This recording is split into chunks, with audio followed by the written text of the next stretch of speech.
Ooh, it's been a long time. What's up? What's up? What's up? Welcome back to After the Snap. I am Tasha Pierce, your host, and we are going to be chatting today about some of the stuff that have been in the news this week from the various cinematic universes. And I honestly believe that we'll get to it. We'll get to it because, as you can see, the title of this is talking about Joker 2 and that it is going to be a musical. Now, this thing was announced. I say, was it yesterday? It was announced yesterday that it would be that they were in talks with Lady Gaga to come into this Joker universe and play Harley Quinn. So this is a Joker universe, of course, that is completely separate from what we have seen already. It's separate from um, Pattinson, Robert Pattinson.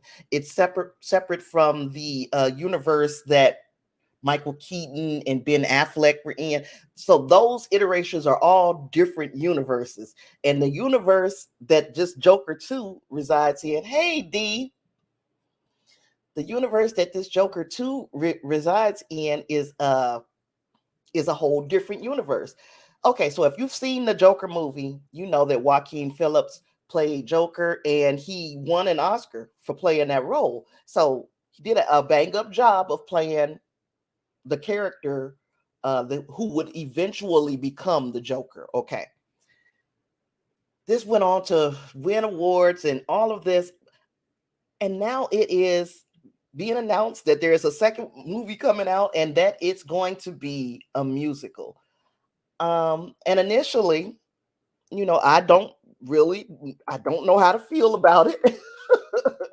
I'm a little perturbed. I'm like, things were working the way that they were. You had uh, a movie, the premise of that movie worked. So why would you change it so radically from just a regular movie into a musical? Um, but I allowed some of my friends over on our Discord to talk me down, and say, hey, they did such a great job with the last movie. Let's give it a chance and then judge it by its own merits. I agree with that. Let's see what happens with this movie. But I don't know if the if the DCEU is ready for a musical feature length film. I don't know if we're ready for that. I'm not saying that it won't work because Todd Phillips has worked with Lady Gaga in the past, and in that situation, Lady Gaga has won an award for best song. I think it was in A Star Is Born. So there is precedent that those two work well together, and that there is precedent that it a musical could work. Yeah, Angus, and how are you doing today, sir? He says it's starting off at a severe disadvantage being a musical. Yes, because every you'll capture all of the DC fans with a regular standard feature length film. You'll capture a more mature audience also with this Joker universe. But then you start slashing it in half because some people just don't like musicals. I'm gonna see. I'm gonna see. They're calling this one Folie à Deux, which it refers to a kind of a situation where people will commit crimes and they will do much worse things when they have a partner than they would do on their own. The partners aspect of it pushes them to the worst of their depravity. So I'm guessing that's why we are going to see the Joaquin Phillips Joker and the Lady Gaga Harley Quinn. So I'm I guess I'm gonna have to just wait and see and give it a chance and make sure that people make sure that people are at least giving it a chance. But that the fact that this was announced when it was, let me stop this. The fact that it was announced when it was is because I think all of the bad press that has been coming out from the WB within the last couple of weeks. Now let me check out what Angus is saying. He said there was a musical episode of Buffy that I actually enjoyed because all of the singing, dancing, and music was diegetic. It was a demonic attack. Okay, so I get that too. Another one that people have been mentioning that I don't think I saw, I don't remember seeing, is Flash uh, on the CW. There are a lot of people who were saying that it was a that Flash, that series had an episode that was a musical, and many people are saying that that was the best episode of the Flash. I haven't seen that one. I thought the first season of the original Flash was fantastic, and that first maybe 3 seasons even, but things just started getting redundant and I just stopped watching. But and I don't remember seeing this musical episode, but people are saying that it works. It can work, so we'll see. So Angus also says non-diegetic music annoys me, and it's even worse when it's non-diegetic singing from the characters. So diegetic and non-diegetic. I guess diegetic would be the the music is heard and seen by the people in this series or show or whatever.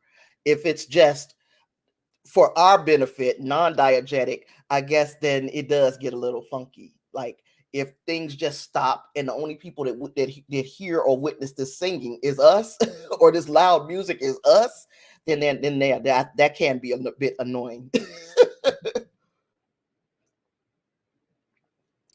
But yeah, there's a lot of bad press coming out, WB. And if you have not listened to what's been going on, besides the fact that Amber Heard lost in this round of the abuse allegations that she had levied against Johnny Depp.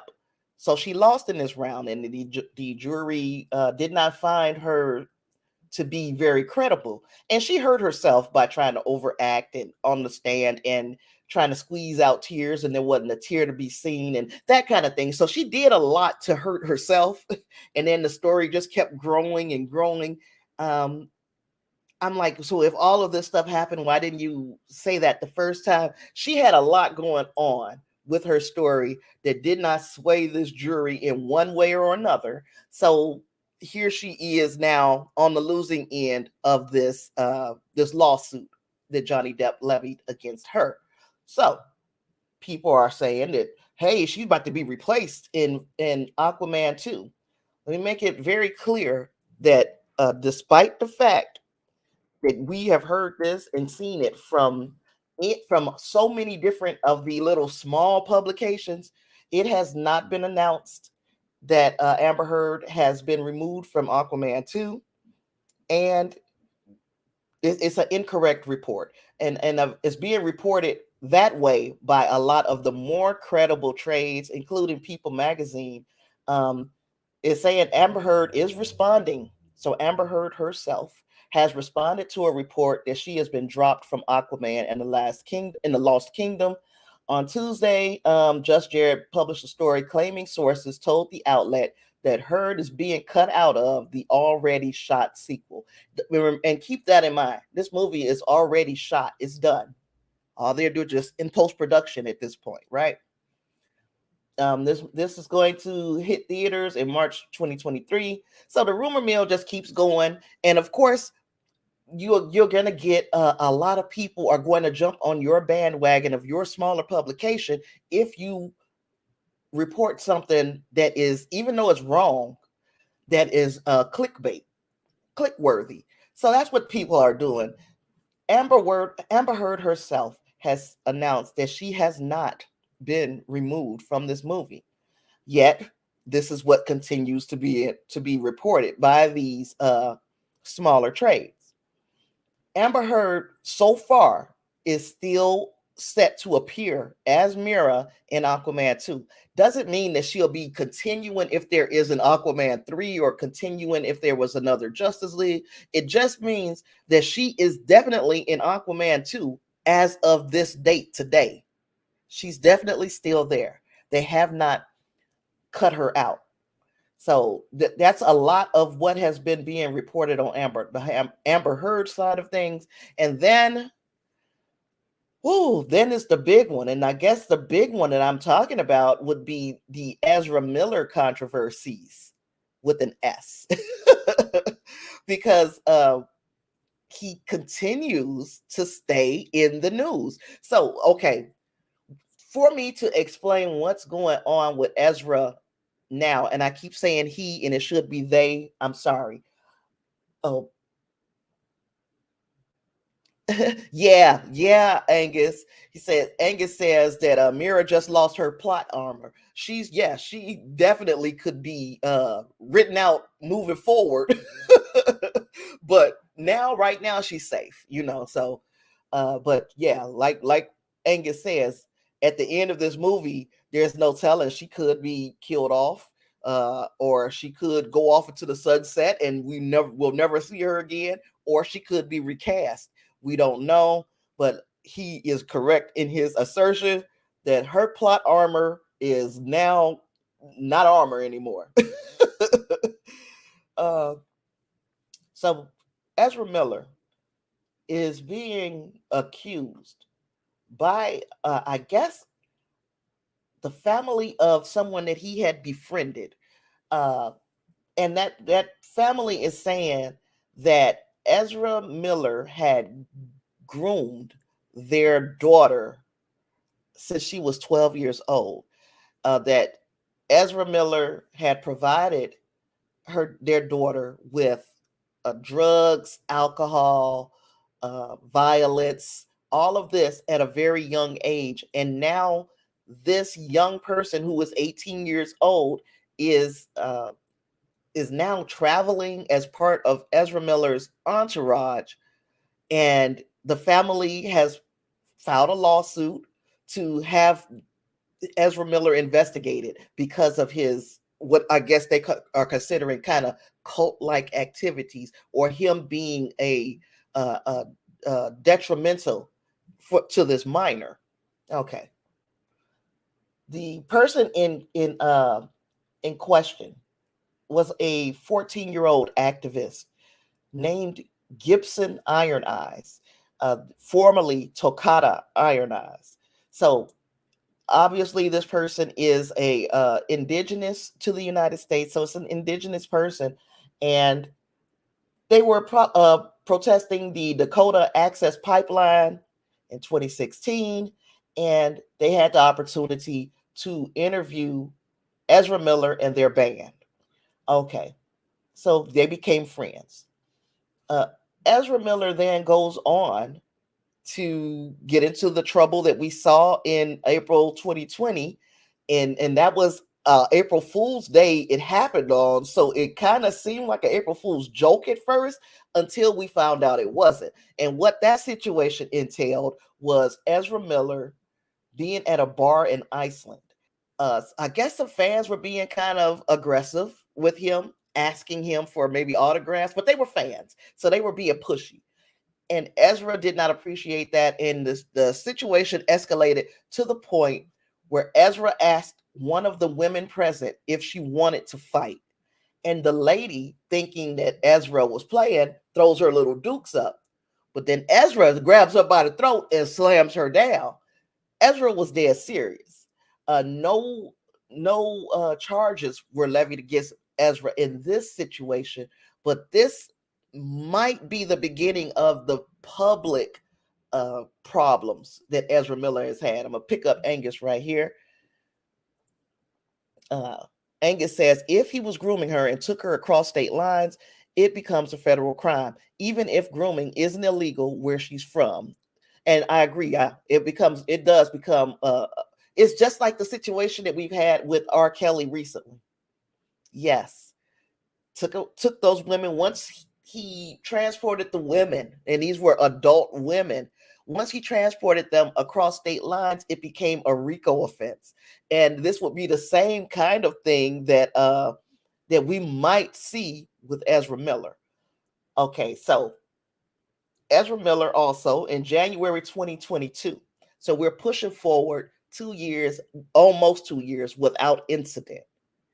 And then this year in January, we had that kind of bizarre video, and I shared it on one of the previous episodes of After the Snap. I shared he had a Ezra. I'm sorry because I keep calling him he, and it's they. It's a they. Ezra came out with this rant against the KKK, and one of the things that they said in this rant was, if you want to use guns, you turn your guns and kill yourself. If not, we'll do it for you. Now, there were no specific names mentioned. It was just this chapter of the KKK. There was no context to why they were saying this. It was just something that was said, and then we never heard about it again. So that was weird. Then we get what's going on. We get the Hawaii stuff. Yeah, I almost forgot because of so much has gone on. I had almost forgotten about the Hawaii stuff. The things that happened in Hawaii were Miller was charged with disorderly conduct and harassment when they allegedly attacked some patrons at a karaoke bar. And I'm not. It's not funny. It's just simply that so much has happened since this that it's so very easy for it to all be lost in the shuffle. Then this couple that paid the $500 bail for Ezra Miller to get out of jail, they filed a restraining order against him because they attacked in some way this couple that had just helped them out. So now that's weird because they say that Ezra Miller, and I'm gonna say this, and it's got a very bad slur in here, that Miller threatened them, saying, "I will bury you and your slut wife," and that at that point they cut off all contact with Ezra Miller. So that Ezra Miller now has a restraining order against them in Hawaii. They've been arrested in Hawaii for disorderly conduct and harassment. And then we started hearing about this situation. And before this, in April, so 1 year from the point of the situation that happened, or no, I'm sorry, 2 years from the point of the situation that happened in Iceland, Warner Brothers and DC executives allegedly held an emergency meeting to discuss Miller's recent controversies. Most of this is being reported. The report that I'm reading now is from Vulture magazine. They have a complete history of Ezra Miller's controversial career. I'm just hitting the lows of the career because there were a lot of highs before we started getting into this era of Ezra's the fall of Ezra Miller is what it's looking like. So a knowledgeable source who says that they were in the room, they say that the consensus was to hit pause on any future projects involving Miller, including possible appearances in the DCEU. So we're not going to see Ezra Miller moving forward. Probably after this Flash movie, we won't see Ezra Miller as the Flash again. Ezra Miller beat out Grant Gustin, who played the television Flash. And let me tell you, I probably think they are regretting the decision to not just cast Grant Gustin. Grant Gustin has been the Flash on the CW for now, 9 seasons, and has been non-problematic for the entire 9 seasons. We have not heard anything negative about Grant Gustin. And Grant Gustin did want to play the role on the big screen. Who wouldn't want to play in one of the big budget movies? And he was beaten out by Ezra Miller. And I know that the WB execs are now kicking themselves in the ass because Ezra Miller is not, this is not living up to the hype. And Angus said Ezra is Ezra is like watching a walking dumpster fire. Absolutely. We are literally seeing the downfall of somebody's career quickly. And Angus said, yes, give Grant the role. I would have loved to have seen Grant Gustin reprise the role on the big screen. I would have loved it. But here we are. We got Ezra Miller. Now, after that emergency meeting, in 3 weeks after the March arrest in Hawaii, the actor was again taken into custody in Hawaii for allegedly throwing a chair which hit a woman at a private party, leaving the woman with a half-inch cut on her forehead. So here we now he's attacked another. They have attacked another woman in a different bar and in Hawaii, and they have been arrested again. So that is currently continuing. The investigation is continuing into that allegation. Then May 16th, this is one that I didn't hear about myself, but more bad news from the Ezra Miller camp. Music producer Oliver Ignatius and rapper Gaius Guevara, who I don't know either one, I'm sorry, they claim that Miller stole the music they worked on and posted it on social media without credits. So Ignatius and Miller met up both in the Northeast and Hawaii to collaborate on new music weeks before their first arrest in Hawaii. So Ignatius is now planning to file a court order for Miller to take the music down. The link to the songs are no longer on Ezra Miller's Instagram bio, but here we are again. Now, finally, this big one that just dropped June 8th, the parents of 18-year-old activist Gibson Iron Eyes, who is non-binary, accused Miller of grooming their child. In court documents obtained by TMZ from the Standing Rock Sioux Tribal Court, Gibson's parents, attorney and activist Chase Iron Eyes, and pediatrician Sarah Jumping Eagle, seek intervention from the court. And I did not know that her parents were that acclaimed pediatrician and an attorney and activist. But anywho, they are alleging that Miller has been involved with their child since they were 12 years old. The judge signed a request for a protective order, and Miller says, this protective order says that Miller cannot contact this young person, Sarah or Chase, or be within 100 yards of their residence.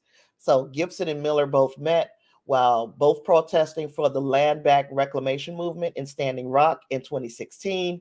According to court documents, Miller allegedly flew Gibson to London in 2017 to visit the set of Fantastic Beasts. Gibson was 14 at the time and Ezra was 25. Their parents allege that Miller tried to sleep in the same bed as Gibson and provided Gibson with alcohol, marijuana, and LSD. The parents go on to accuse the actor of influencing Gibson in their decision to drop out of their private school in Massachusetts in December 2021. Miller offered to pay their tuition when Gibson was 16, and their parents believe this created a sense of indebtedness. Now, they also add, when they flew to Vermont in January to check on Gibson, their child had bruises on their body and was not in possession of their own driver's license, car keys, or bank card. Since then, Gibson and Ezra have been traveling together. Gibson's parents claim they were spotted in Hawaii together in a video per TMZ. And they also said that Ezra uses violence, intimidation, threat of violence, fear, paranoia, delusions, and drugs to hold sway over a young adolescent, Tokata, also known as Gibson. Uh, the hearing for that is scheduled for July 12th. But Ezra Miller has not been able to be served with these papers because they are eluding the process server. So, but we did hear from Gibson Iron Eyes. Gibson issued a statement on Instagram on June 6th in which they accused their parents of being transphobic and they deny the allegations. They say, I dropped out of Bard 5 months ago. My friend and comrade William passed shortly thereafter. My mind was incredibly impacted, and I've needed space and time for the processing of grief.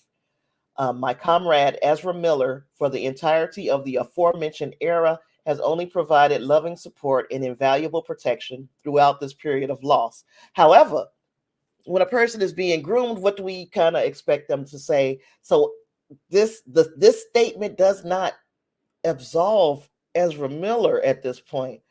But Gibson Iron Eyes goes on and says, my father and his allegations hold no weight and are frankly transphobic and that based in the notion that I am somehow incapable of coherent thought or opposing opinions to those of my own kindred, worrying about my well-being. I am now aware of the severity of emotional and psychological manipulation I was made to endure while in my parents' home. So the previous day, Gibson posted a video on Instagram of themselves and Miller smoking cigarettes, which, if you are unaware, is illegal if you are under the age of 21. So this is some illegal conduct that is being probably precipitated by Ezra Miller. But again, we do not know.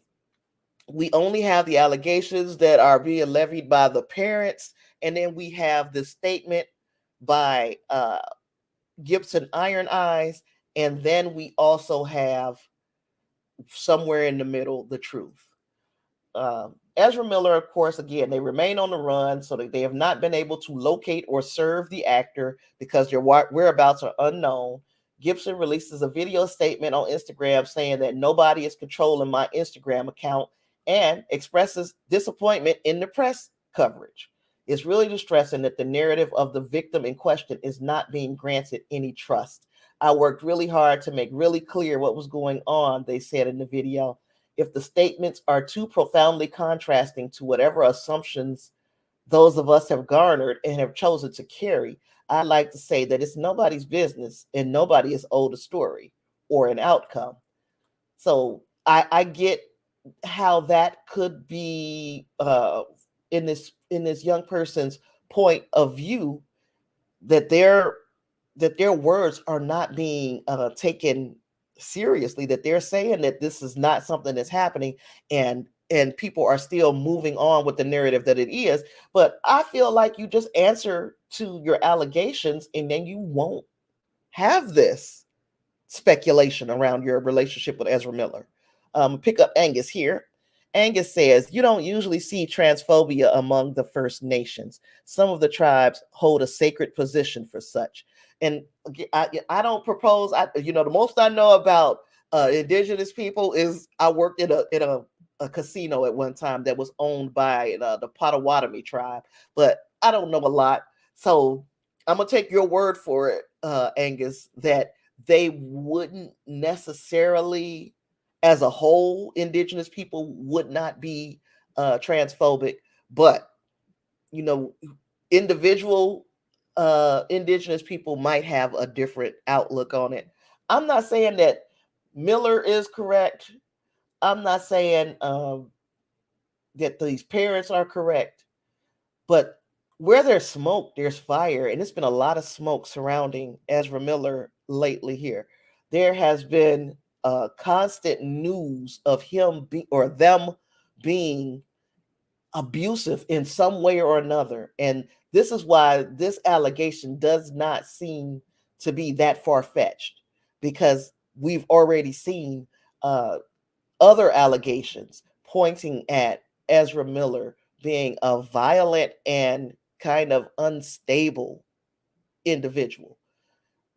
Angus says, yeah, grooming makes the victim's words suspect. Yeah, as a consequence of the grooming, it follows that what the victim says cannot be taken at face value.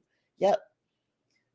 They're only hurting themselves, both of them, by not just trying to answer to these allegations in court at this hearing that is scheduled for July 12th.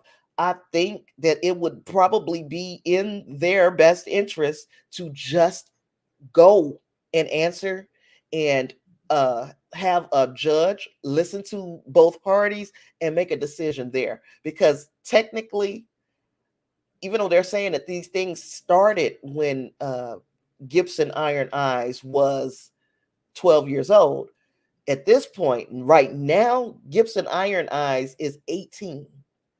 And they have a say in who they live with at this point in their young life.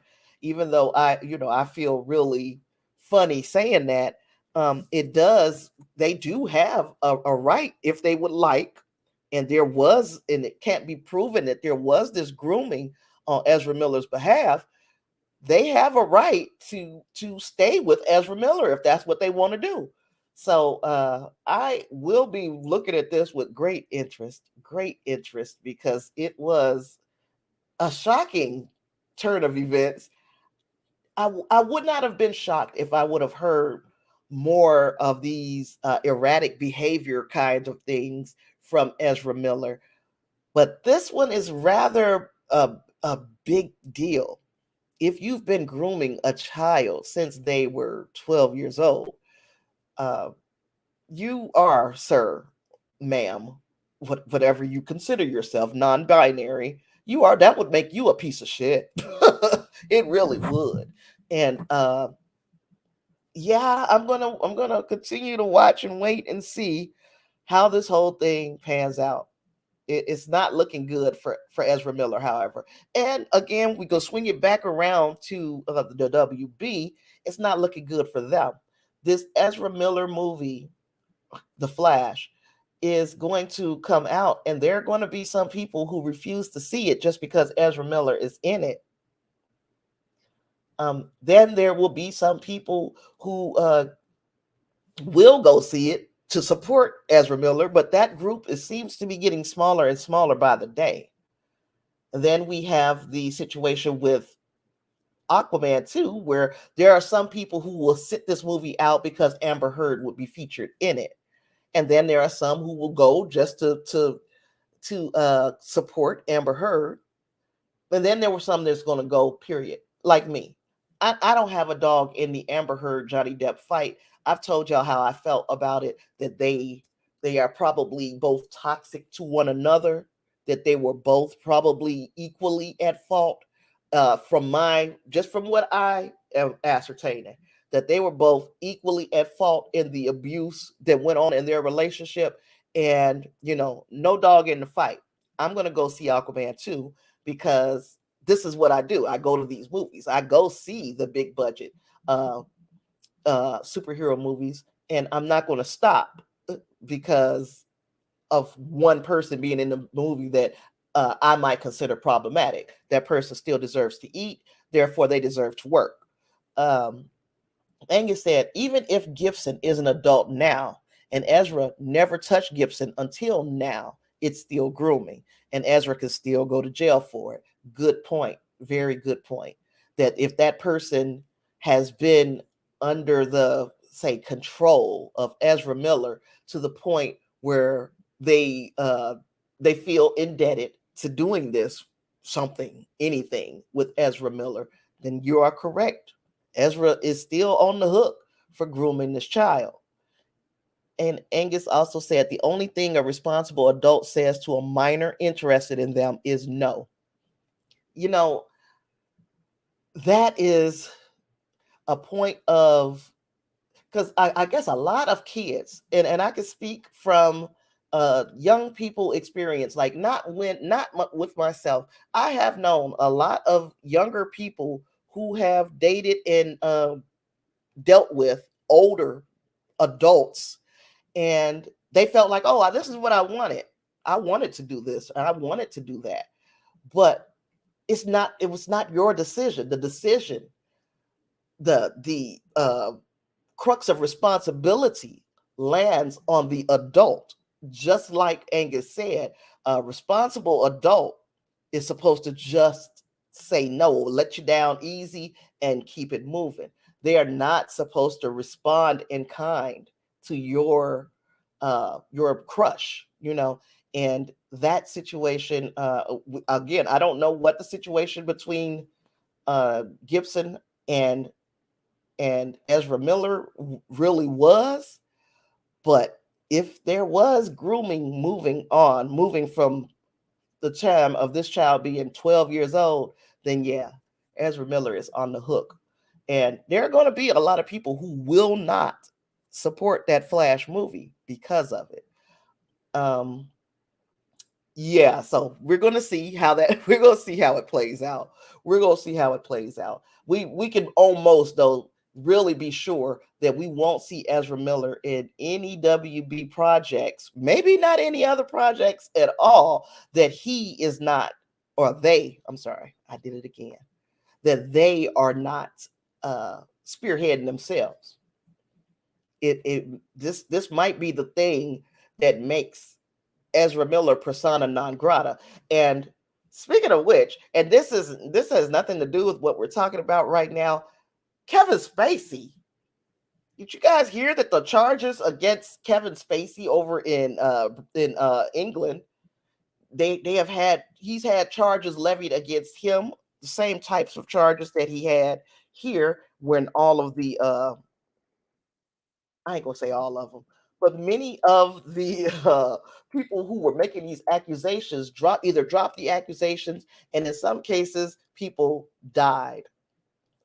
And now the story can't go on. Well, Kevin Spacey was formerly charged with sex crimes in London. So it's loosely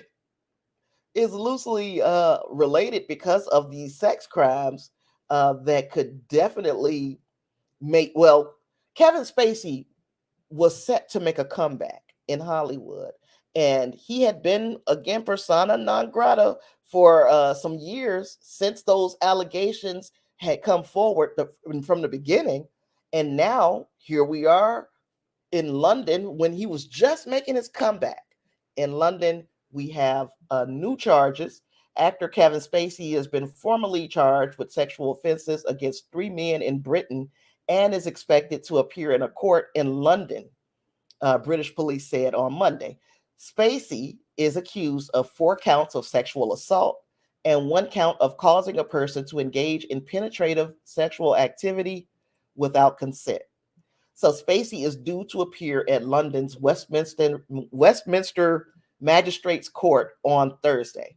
The alleged incidents took place in London between March 2005 and August 2008, and one in Western England in April 2013.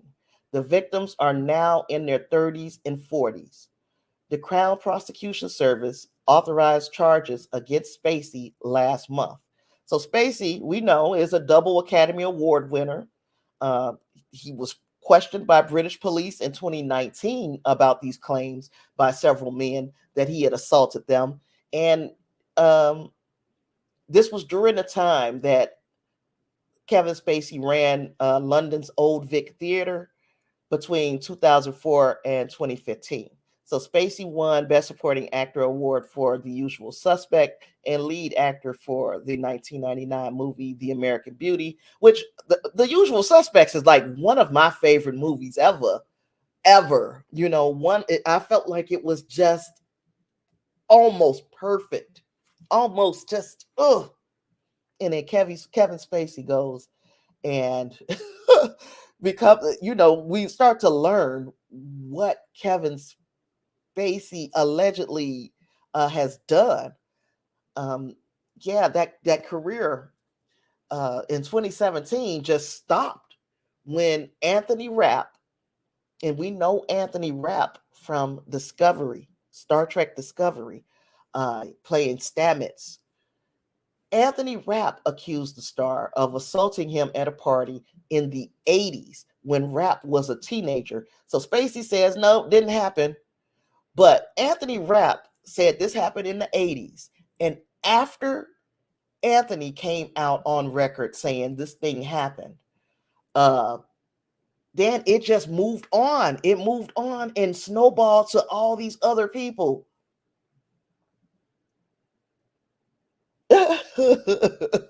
Davina says, I'm so tired of all these people acting an ass.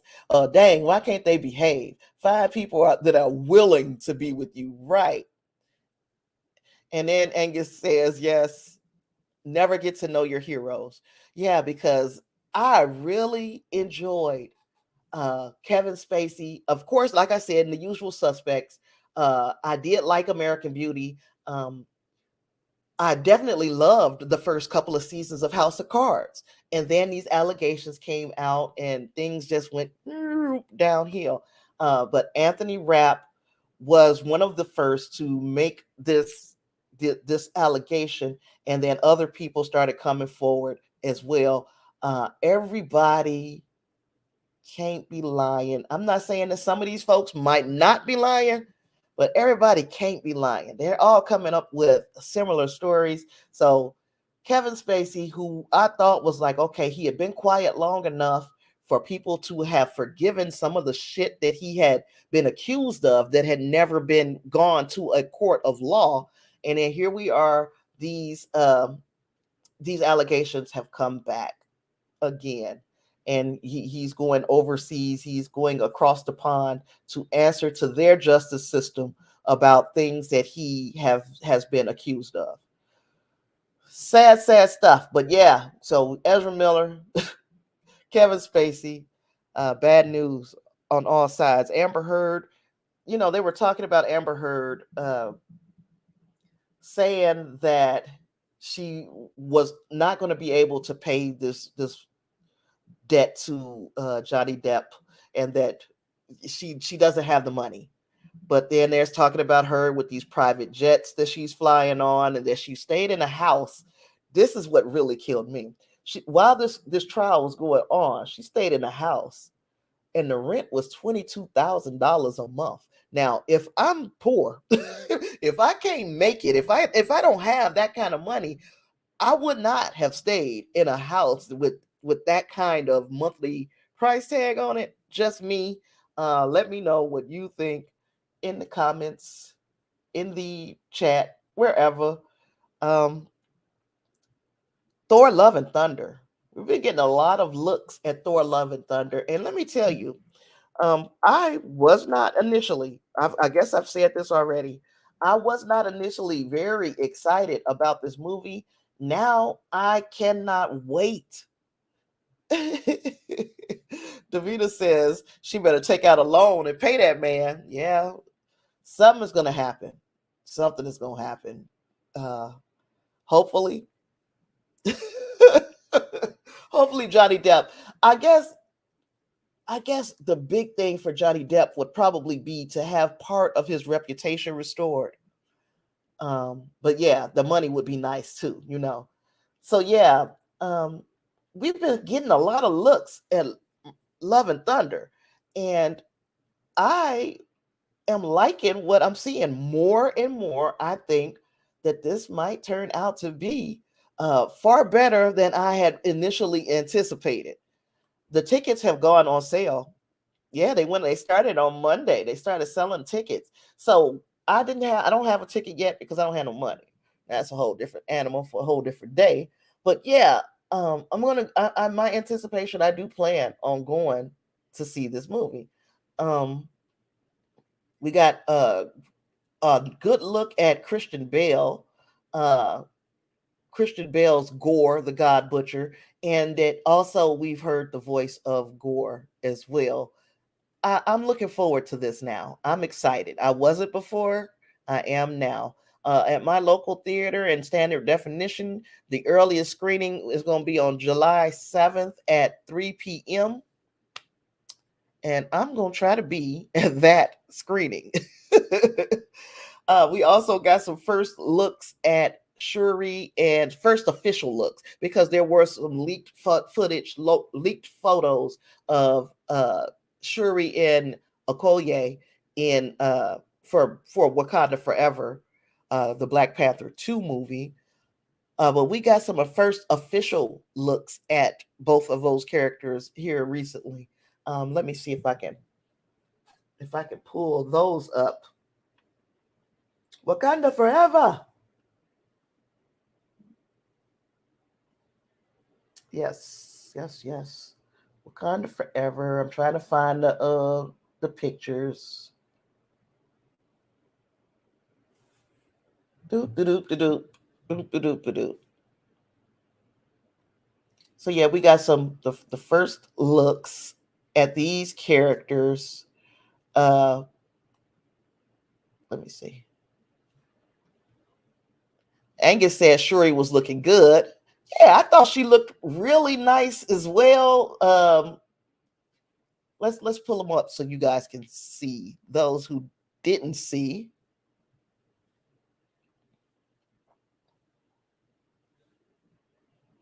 Okay, so this is the Okoye picture, which is reminiscent of what we've already seen from Okoye in the other movies that she has been in.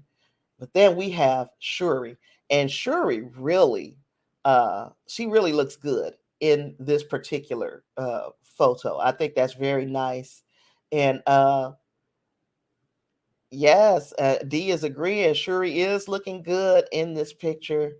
So yeah, it's not giving us too much context of what's going on, but it is giving us a first look at at both characters and getting us, I guess, a little bit more excited to see where this thing goes, where it goes with Black Panther, the sequel, Wakanda Forever. There are again, we still have the same very vocal contingent of people. Angus says you just know that that bracelet does something, and that's those beads that they were using. I think we saw them in the first movie. I can't be 100% sure if those are the same ones that we saw in the first movie, and I can't remember exactly what those beads did in the first movie. I'm gonna have to watch that movie again because it's a lot. I've had a lot of problems watching anything that has Chadwick Boseman in it since his passing. Even What If, the animation, it was. I watched all of those, but it was very heartbreaking. I still have not seen Ma Rainey's Black Bottom. There are a lot of movies that I have not watched because I guess in a way I'm still grieving the loss of that fantastic actor, and just looking at him in these movies and knowing that we'll never see him in another one. I can watch old movies of actors who long ago passed away, but these contemporaries, it is so hard for me to it's so hard for me after their passing for me to watch something that they are in. So that one broke my heart, and I still haven't seen any live action thing that has Chadwick Boseman in it since his passing. Angus said the divine cosmology of the current Marvel phase confuses me. The Aesir veneer of Asgard are nominally easy to grasp, but they're totally different from the Eternals. Now we're getting the Olympians. Yes, and then and I'm not going to drop any spoilers, but it also looks like we're going to see a cosmic side of things in Miss Marvel. I know that there are a lot of people who have not seen the today's episode, so I'm not going to go into any detail. But as far as what we could see, even from the first episode, it is leaning heavily in that direction, because in the first episode, she received her powers. We saw her go into a different realm. That was kind of strange.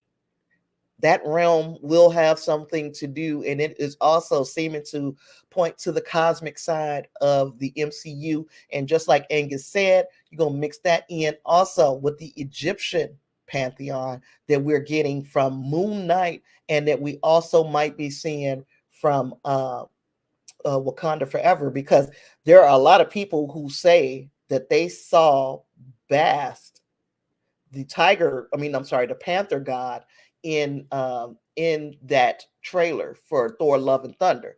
So if Bast has appeared there, we know that that is the god that granted the powers of the Black Panther, and that looks over the city of, or the country of, Wakanda.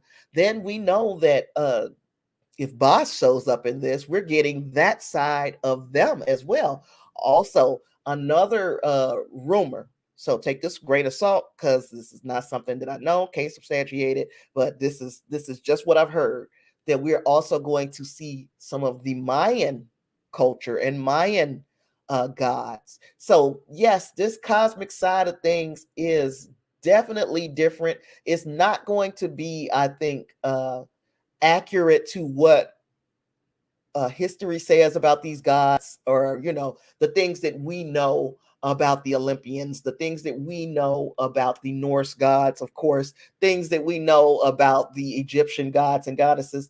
I know that it's not going to be 100% faithful to what we know. It's going to have its own MCU spin on it. I'm looking forward to seeing where that thing is going. Uh, Angus says, I love the supernatural elements in Black Panther. It melds so well with their technology in a healthy way. Yes. And I'm very excited to see where this thing is going. And like, how many of these characters are we going to, I'm talking the gods, are we going to see at length? Because the Olympians in Thor, of course, we don't know. It's coming out next month. We have to wait to see exactly what is we're going to get from the Olympians. But I don't think we're going to see them for long. I really don't think. I think Gore the God Butcher is probably going to take care of a lot of the Olympians, the well, Zeus in particular. So we'll see. We'll see. Um, so yeah, I'm looking forward to Thor: Love and Thunder far more than I ever was before. And then and I mean, we can just talk about this part in a very, very non-spoiler way, because again, just like Miss Marvel, there are some people who have not seen this week of Obi-Wan as well. I'm gonna pick Angus up. Angus said, play a game of telephone with the stories of gods and heroes over the span of 2,000 years. It's a miracle we know anything about them at all. My sentiments exactly. And I know this is not a popular opinion, and especially among Black people, very religious people, but that's some of the problems that I have with accounts that are in the Bible. Those stories had been handed down from family to family for ages, and then somebody put it into writing, and we are supposed to suspect or expect that nothing was lost in translation, that this has been a telephone game, as Angus called it, going, hey there, Clarence, I'm glad to be back, sir. Thanks for your well wishes there, guy. um yeah, so when you pass something down from generation to generation to generation, at some point, some things get added, some things get taken away, some things get embellished, and we have a very different story than what we started off with. So yeah. Now, what was I about to say? What was I about to say? Oh, I'm not going to talk about any spoilers for Obi-Wan. We're gonna have to wait until Stream Something Sunday for that. But this episode of Obi-Wan Kenobi was everything that I wish all the other episodes were. Because now I'm not saying that I am not liking the series, I'm liking it, but I was looking at it like, okay, is Star Wars leaning very heavily into the camp of their of their universe? I'm thinking that it was an intentional choice that they are choosing to kind of poke fun at some of the things, the tropes start in these kinds of movies. But like last week, and I guess I could talk about last week's episode because I'm sure that many of us have already seen it. If not, then I'm going to tell you that I'm going to talk about last week's episode just a little. And if you don't want to be spoiled, um, you might want to tune out. Okay, so last week's episode, when we saw Obi-Wan Kenobi sneaking Leia out of this fortress that's supposed to be impenetrable, that was penetrated very quickly by Obi-Wan Kenobi. It was just so many things that just didn't make sense in that little situation. And then to see the way they snuck out, it looked like a cartoon. Obi-Wan Kenobi has a big trench coat on, and you got Leia walking with him under this trench coat. You can see her feet clearly. They're walking past all of these stormtroopers and other various employees, and nobody saw that he had an extra 2 feet. Nobody noticed that he looked an awful lot like the fugitive that they have been looking for. I really wasn't buying it. Agus said Star Wars stories rely heavily on callbacks. That generates tropes in camp. Yeah, I can see that. Yeah, and Clarence was agreeing with me. That sneaking out scene was horrible, very poor writing.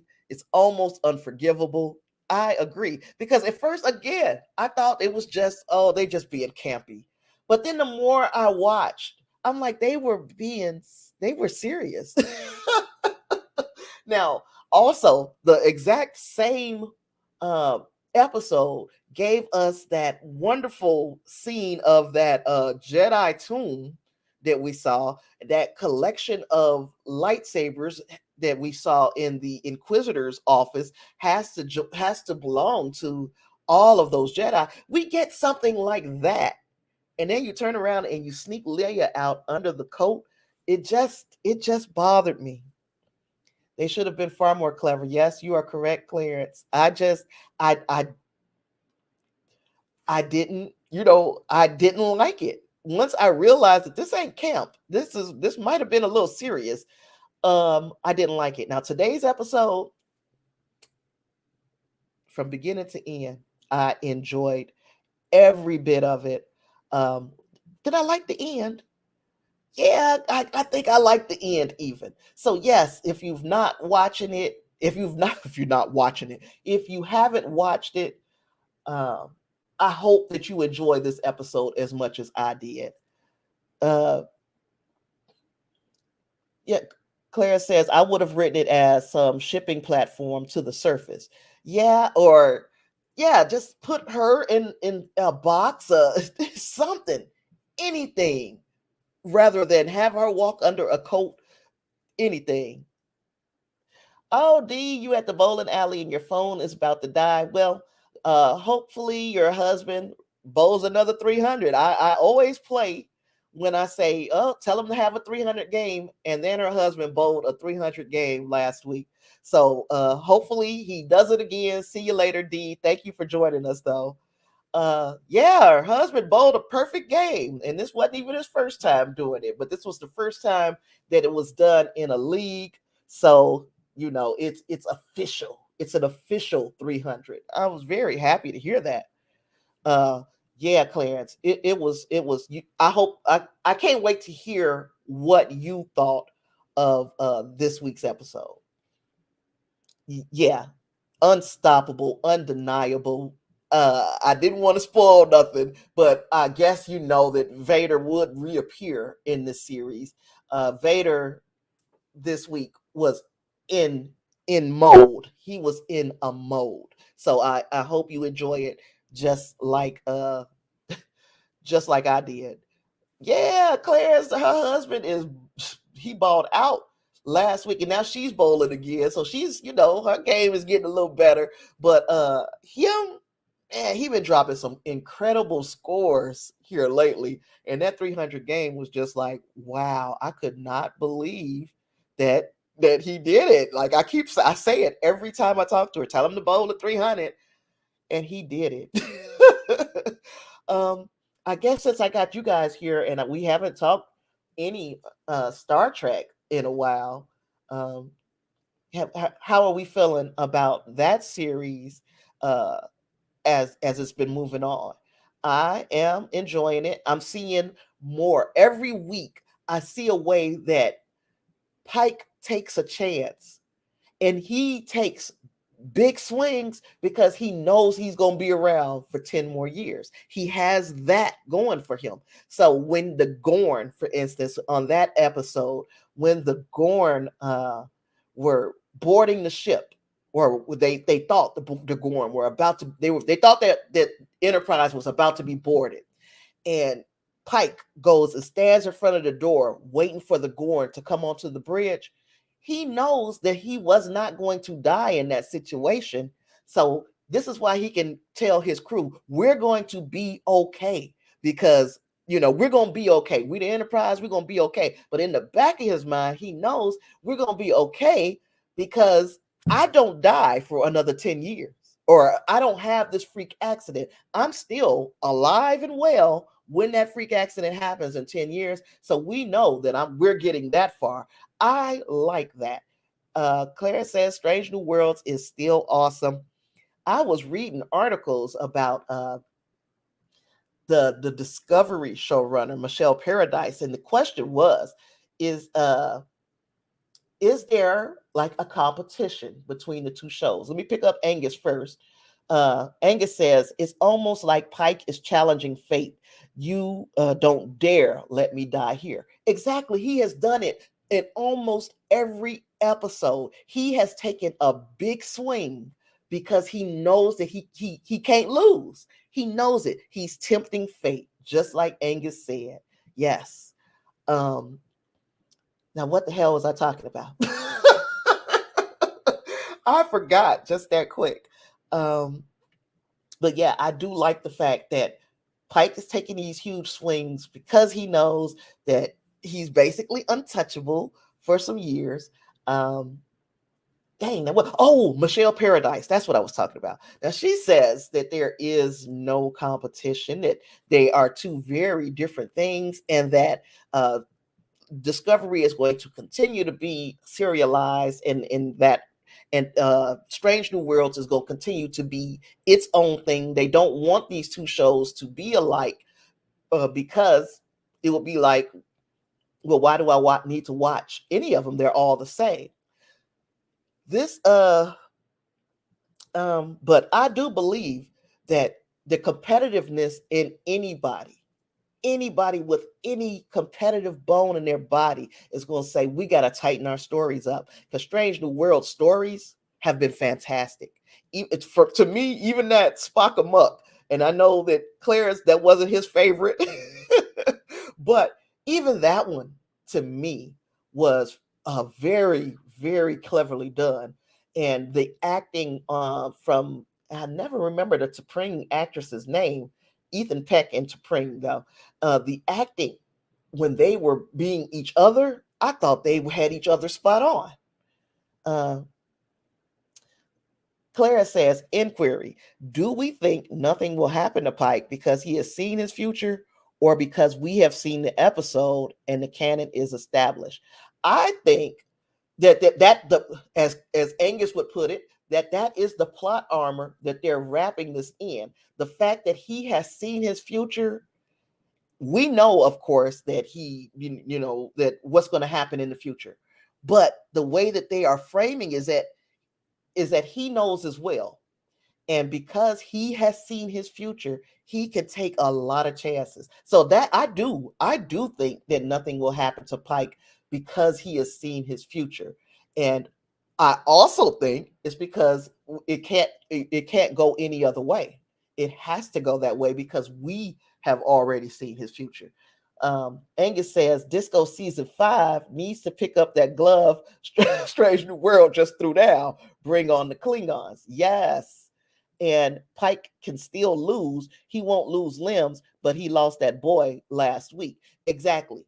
That's what it is. Pike, now his big concern, just like the episode with the Gorn, Pike put himself between the bridge crew and where the Gorn would enter the bridge because he knew that nothing can happen to him, and he felt like he should be the front line between the Gorn and his bridge crew. That's the way I looked at it. That's the way I read it. Now that there's nobody telling me that that's the way it was for real, but that's the way I saw it. That he But you can still lose people, just like Angus said. You can lose members of your crew. You can lose people that you are set out to protect, just like the episode last week. But he is trying to, I guess, cushion the loss by saying you these if I'm in this if I'm present, it's less likely that something catastrophic is going to happen. Um, Let me see. Uh, Clara said that the only reason I ask is that we have seen time be changeable in Star Trek. And I guess that is something to think about too. That that the fate does not if the fate does not have to be. And I keep trying to not convince myself that that's where they're going to go with this, only because I don't want my heart to be broken at the end of the series, and and Pike still has this accident that leaves him in that chair. But I wouldn't mind them changing it and giving us something different to look forward to. And I wouldn't think that it would be a bad thing. There would be a lot of problems amongst others in the fandom. We know the types, but I wouldn't be averse to it. Yeah, I wouldn't mind it. Angus said there is plot armor on half the crew of Enterprise. The other half, the new characters, can get body bagged as easy as Tasha Yar. Yep. And Angus also says the showrunners' goals here is to lead into the original series. That means no changing the timeline.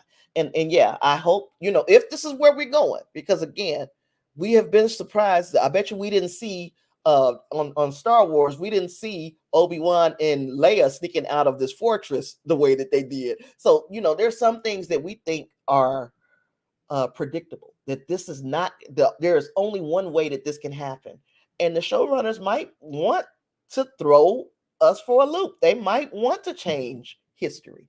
They might want to redo the original series in a whole different way. Who knows?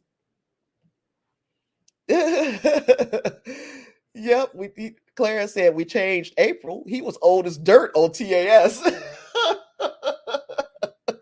Yep. So we got a young, vibrant Admiral April. I really like him too. I think he's doing a fantastic job of being a support admiral for the Enterprise, and also selling us on the fact that he knows what it was like to be captain of that Enterprise. So yeah, I'm really looking forward to it's surprising and shocking that this season is already past halfway done. We only got a few more episodes of it, and then we move on to some other Star Trek. I don't know. I think it's Lower Decks next. I think I'm almost sure. I believe. Angus says Pike is gonna make April old before his time. Yep. So I really hope to see. I wouldn't mind seeing some changes. Oh, Prodigy is next. Uh, Angus. I don't mind that. I've been wanting to see the last 10 episodes of this season of Prodigy. I am very interested in knowing what in the world? Okay, what happens now? And I know Janeway is heading uh into that area, the Delta Quadrant where they were. Um, what is that going to look like? I'm excited to see that. Um, is anybody okay? I know Clarence was talking about the Orville. I got caught up on the Orville. The thing is, I had watched the entire second season of the Orville, and I just didn't remember watching it all. I remembered watching some of the episodes, but then as I continued to move on through the episodes, I was like, I've seen all of these. I've seen them all. So I don't know why. I guess maybe it could very well be because so many years had passed between season 2 and what we are getting now, New Horizons season 3. These first 2 episodes were not bad. The second episode, to me, being better than the first. That second episode looked an awful lot like an episode of Star Trek Enterprise. Now, which episode was that? What was the name of it? I hope it wasn't just The Expanse, because it could have been that. That could have been what the name of it. Yeah, maybe that's what it is. And Clarence, my memory ain't nothing anyway. I don't even remember watching that entire second season. And it wasn't until I started watching it again that I was like, gosh, I saw the whole season. Clarence did not like season 3, episode 1 of the Orville. I liked it enough.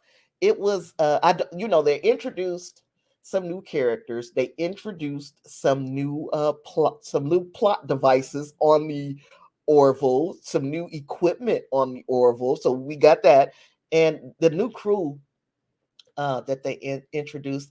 The lady, that one lady, her name is Burke, I think. I really didn't like her, and I didn't like her any better in the next episode. Uh, that first one, it was different. They took a big swing, and let me tell you, the first season of the Orville bothered me. It was because of the crass humor. It was kind of Family Guy live action. I didn't like that. But the further they got away from that and started just moving more into the sci-fi, even though it still remains comedic in some points, it's more like a dramedy at this point. The more they started leaning into the sci-fi, I enjoyed the second season far more than I did the first. And then these first episodes of season 3 are doing two things. Two things to me. Number one is showing us that uh, some of the gloves have come off these for Hulu. Now that they're on Hulu and they can get away with using some colorful language, they can get away with tackling more serious ideas. They are trying now to kind of line themselves up with the next generation, TNG. Um, and I'm interested in seeing where it goes. The first episode might have been heavy-handed, and it might have been more filler than substance. But the second episode, I think they got it. I think they. Let me see. What was gosh, what episode of Enterprise was that I was thinking about?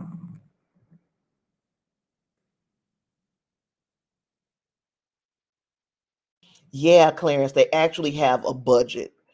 And yeah, I think now things are starting to really look up, especially that second episode. Second episode, even though again, I got to thinking, okay, it is an awful lot like something that I've seen already. But it wasn't just a complete carbon copy of it. It was very similar though. Um, So yeah, they actually have a budget. I'm trying to see what was the name of that one episode when when the Enterprise went into uh an expanse and they saw some things happen with the Vulcans. They were saying, the Vulcans were saying, don't, we don't go into that because of this. And they like, oh, that's some old superstition stuff. We going in. We going in. We going in. So yeah, they go in, and some things went on. Some things went on. It was horror, almost like a little bit of body horror, and we saw that in this episode of the Orville. I still think the original was better. Let me see.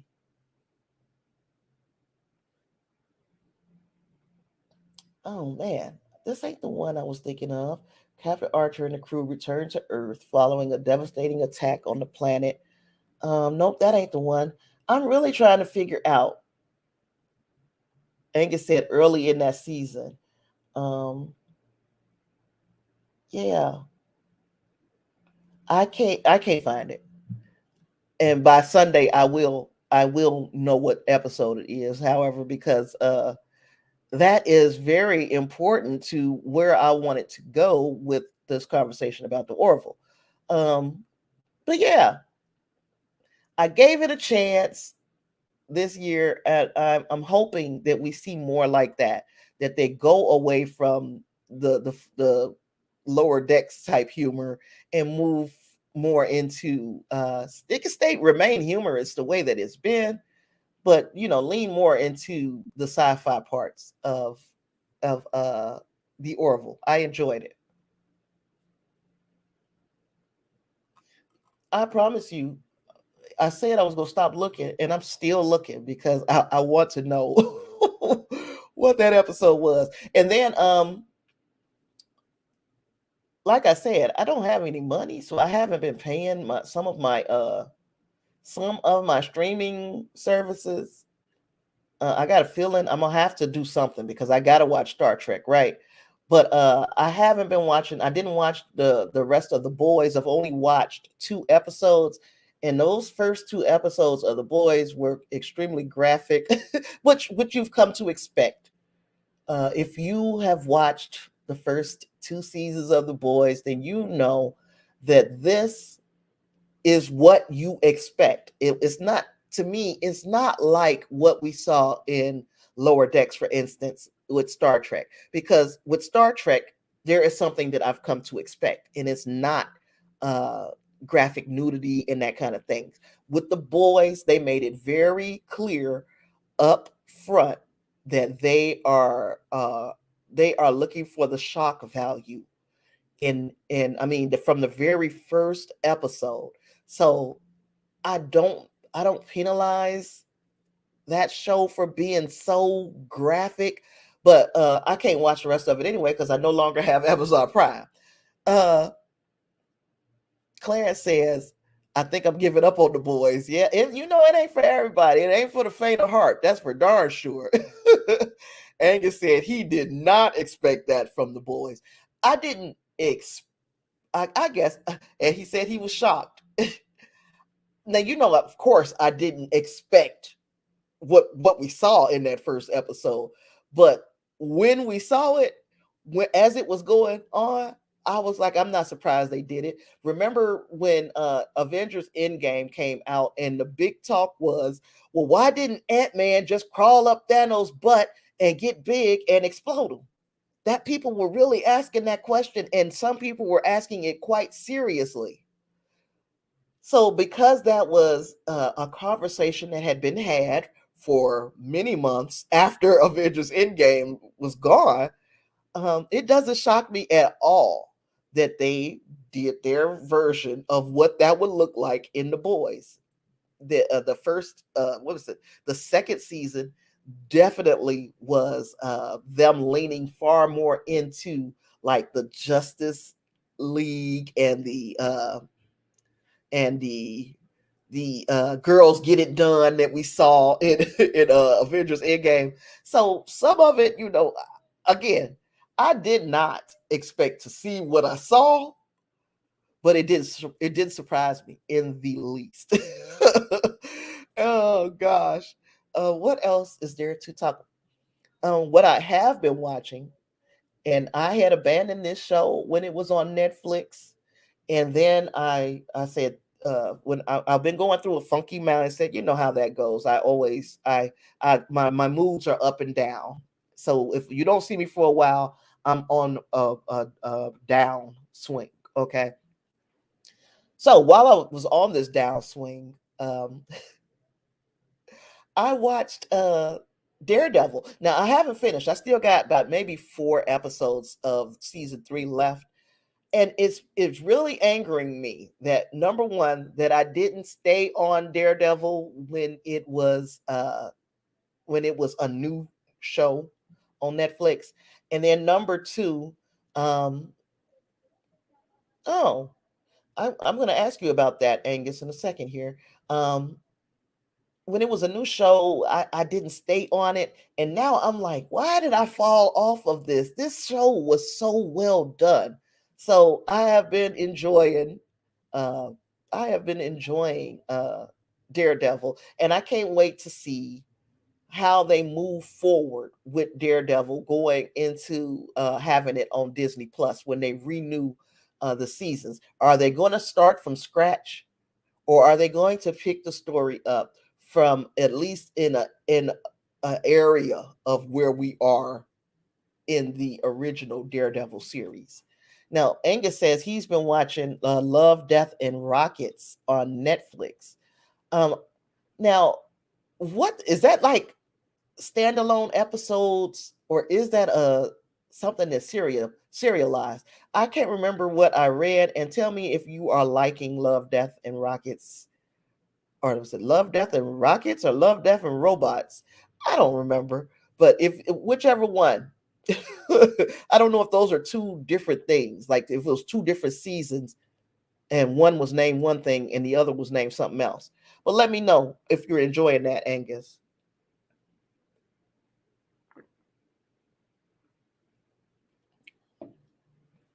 It is robots. Okay. Um now I've been watching and I stopped so that I could pick up Daredevil. I was watching The Lincoln Lawyer, and I thought that was a good. It's been a good series thus far. The episodes that I've seen, so I'm gonna pick that back up when I finish Daredevil, probably, and then from Daredevil, I'm probably gonna move to The Punisher. Yeah. So what else? Is there anything else that I want to discuss? Because I mean, shucks. Uh, Angus says it's an anthology. So far, no episode is the same as another. It's kind of like heavy metal magazine that way. Most are good, some are meh. Yeah, I mean, you can't always be a winner. I might check that one out too. Yeah, everything can't be a winner though. Sure, the heck can't. Yeah, so hopefully, again, I made the trip to Chicago area, Gary, Indiana, to watch my little nephew graduate from high school, and my niece graduated from the 8th grade. So two graduations, we got those out the way. The kids are making us proud, doing us proud still.